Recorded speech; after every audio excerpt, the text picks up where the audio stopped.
Hello, friends. Welcome to another fascinating video of Wisdom Zone.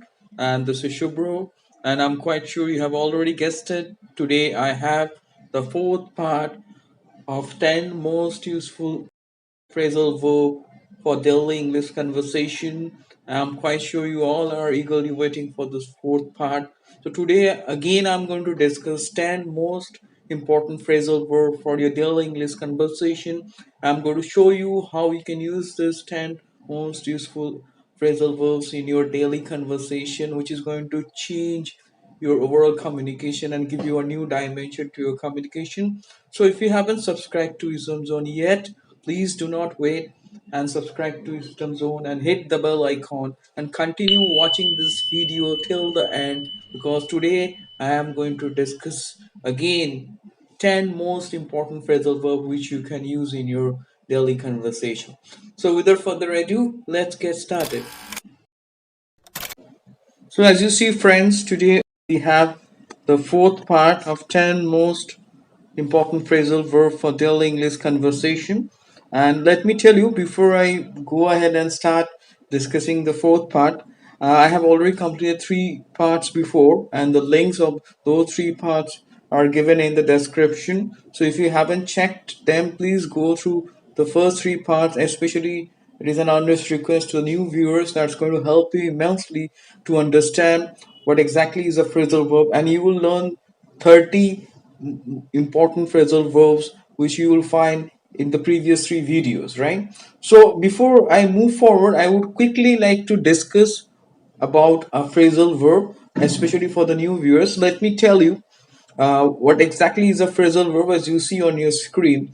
So as I already discussed before, phrasal verb is nothing, just a multi-word verb. Okay, a phrasal verb is a multi-word verb where we use a combination. Okay, we combine a verb with a preposition or a verb with an adverb. Okay, so suppose you are using a combination where we're using a verb with a preposition, right? So we can use this phrasal verb as you see on your screen, where I'm using a verb with a preposition. Okay, so say for example, as you see on your screen, as it is given over here, to go for. Okay, so to go for is to choose something.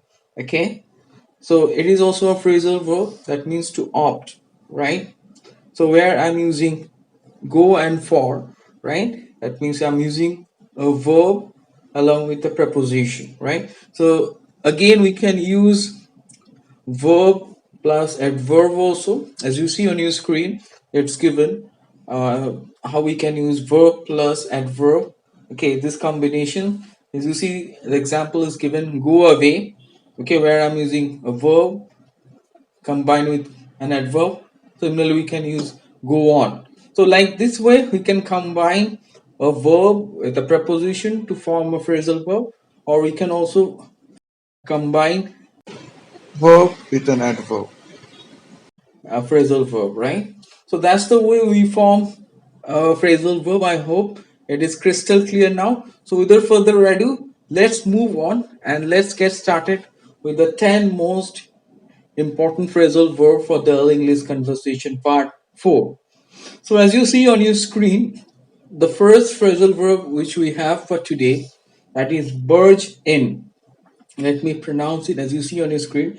It's barge in, and it is quite useful because it means to enter a place and rudely interrupt others, right? That's the meaning of this beautiful phrasal verb, barge in, right? So as you see the meaning on your screen, to enter a place and rudely interrupt others, that is to barge in, right? So let's go ahead and see an example how to use this phrasal verb in our daily conversation. As you see on your screen, the example is given. Let me read it out. One of my colleagues burst in and asked a silly question during yesterday's briefing session. Okay, that means one of my colleagues burst in, interrupted, and asked a silly question during a meeting which was going on, right? So that's the way you can use the phrasal verb burst in, that is to rudely interrupt. Okay, and enter a place, right? So up next we will see the second important phrasal verb which you can use for daily conversation, which is on your screen. As you see, it's given, that is figure out. Okay, so figure out means to understand and solve a problem. Okay, so as you see, the meaning is given on the screen. To understand and solve a problem is to figure out. And let me also give you an example. As you see on your screen, the example is given over here. The scientists are still trying to figure out how to curb the transmission of COVID-19. Okay, so that's the way you can use. That means to try to understand and solve a problem is to figure out. Okay, again you can change the tense also if you want to say that in past. Okay, so up next we are going to see the third one. As you see on your screen, the third important phrasal verb for today is keep something up. Okay, that means keep something up. Let me repeat again. Keep something up means to continue without stopping. Okay, to continue doing something. Okay, continue without stopping and doing something is to keep something up. So as you see, let me show you the example. As you see on your screen, my manager said, keep up the good work. Okay, so that means the manager tried to motivate and said that keep up the good work. That means continue what you are doing. So, okay, so that's the way you can use this phrasal verb. Keep something up. That means to continue doing something without stopping, right? And sometimes it is used to motivate others. Keep up the good work. Sometimes we say to our subordinates who are performing well, right? So like this way you can use this phrasal verb in your daily conversation. Up next we will see the fourth important phrasal verb for daily English conversation, that is be after someone or something. Okay, so let me again read it out. That is be after someone or something. Okay, it means try to find someone or something. Okay, so be after someone or something means to try to find someone or something. Let's see the example. As you see on your screen, the example of the fourth phrasal verb is given. The cops are after Mr. Don because he escaped from prison last week. Okay, so that means they are trying to find him because he escaped, right? So be after someone or something means to find someone or something. So it's a very handy one in your day-to-day conversation. So you can say that he is after you. Okay, he is after some other person, right? So like this way, when someone is trying to find someone, then you can use this phrasal verb in that context. Be after someone or something. So up next we will see the fifth phrasal verb for today, that is on your screen, that is look.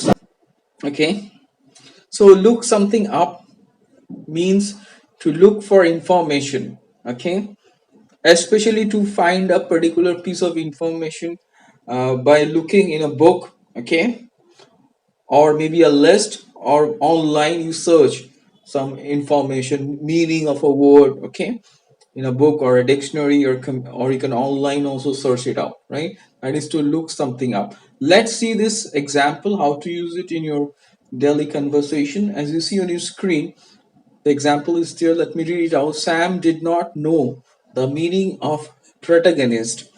That's why his English teacher asked him to look it up.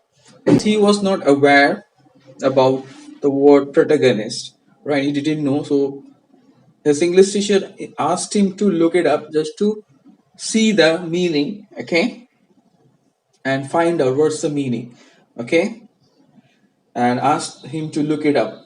Okay, so maybe he was not aware. That's why his teacher asked him to look it up, especially in a dictionary. Okay, or online. Okay, so like this way you can use this. So let's see the sixth phrasal verb today. Let's turn our attention towards the sixth phrasal verb for today. That is step aside, really useful in your daily conversation. So step aside means to step sideways and make a space for someone. Okay. So step aside means to step sideways, as you see on your screen, and make space for someone. Okay. So it's very useful because suppose you want to ask someone to move because you want to just walk or you need some more space. Instead of saying please move, you can say that please step aside, which is a very I would say that polite way of saying. Instead of saying please move, okay, go away. So do not use those terms, use step aside. Let's see the example how to use this in your daily conversation. So let's read out this example. Could you step aside please, I need more space, right? So this is a polite way, okay, a formal way of asking someone, right, to just make space for you or someone, okay? So it's a very useful one. Try to use it in your daily conversation. Okay, instead of saying please move, you can say please could you step aside, okay? So I hope you understood. So let's quickly turn our attention towards the seventh phrasal verb for today, which is on your screen. That is call someone in. Okay. So let me read it out. It's call someone in. So call someone in means to ask someone to come and do a job, perhaps. Okay. Maybe you need some assistance. You need someone to assist you or do a job for you. That is to call someone in, to ask someone to come and do a job, right? So let's see the example how to use it. A disaster management crew was called in to help the flood victims.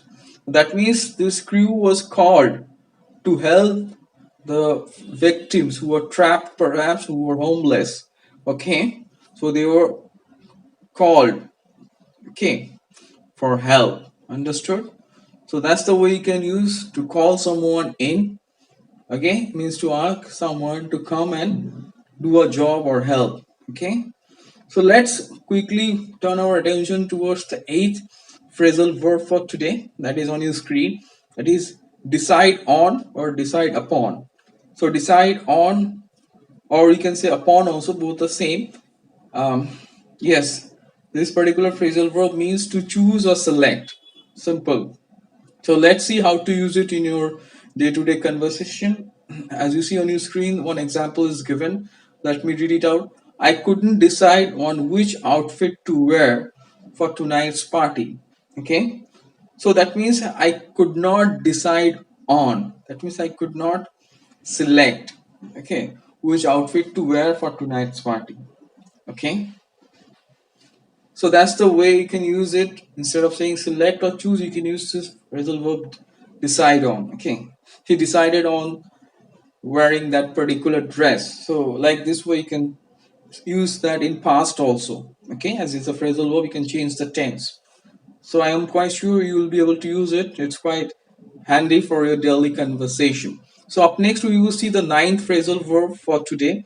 And ninth important phrasal verb for daily English conversation is look down on someone. As you see on your screen, look down on someone.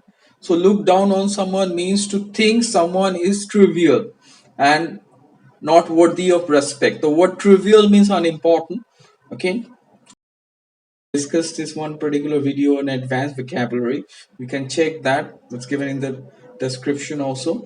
So trivial means to think someone is unimportant. So that's the meaning of this phrasal verb. Look down on someone means to think someone is trivial, that is unimportant, and not worthy of respect. Okay. So let's see how to use this. Let's see one example. Peter thinks his new neighbor looks down on him as he is jobless. So Peter believes that his new neighbor looks down on him. That means he thinks Peter is unimportant because he doesn't have a job. Like this way you can use this. So up next we will see the last phrasal verb for today, that is eat in. Okay, it's just the opposite of eat out, which you will find in the first part of 10 most useful, which I have discussed some time ago, right? So in the first place, just the opposite of eat out. Eat in is to have food at home, not outside or in a restaurant. Okay, that means to have food in your home. So let's see how to use it in your daily conversation. Yesterday we ate in as we were exhausted. That means we were unable to go out because we felt extremely tired and exhausted. So that's why we decided to have food inside. That is to we ate in. So we can change the tense as I already mentioned. I'm talking about past, so I'm changing it to ate. Okay, so yesterday we ate in as we were exhausted. So it's also a very useful one. Instead of saying I'm having food in my home, you can say that I ate in, okay, or I eat in on weekdays, right? It's just the opposite of eat out, okay? As you see, eat out. Yeah, I have discussed that before in the first part, right? So I hope you'll remember how to use it in as well as it out also, right? So let me quickly go ahead and just give you a recap of the phrasal verbs. As you see on your screen, the phrasal verbs are given, and I'm quite sure you found this video extremely useful as usual, because this is the fourth part of 10 most useful phrasal verbs. And please go through the previous three parts, especially it's my request to the new viewers. And again, I would like to request you, if you haven't subscribed to Wisdom Zone, please subscribe to Wisdom Zone and hit the bell icon and continue watching all the videos and all the coming interesting series on vocabulary, advanced communication, business English, and also spoken English. Okay, so stay tuned for further informative videos.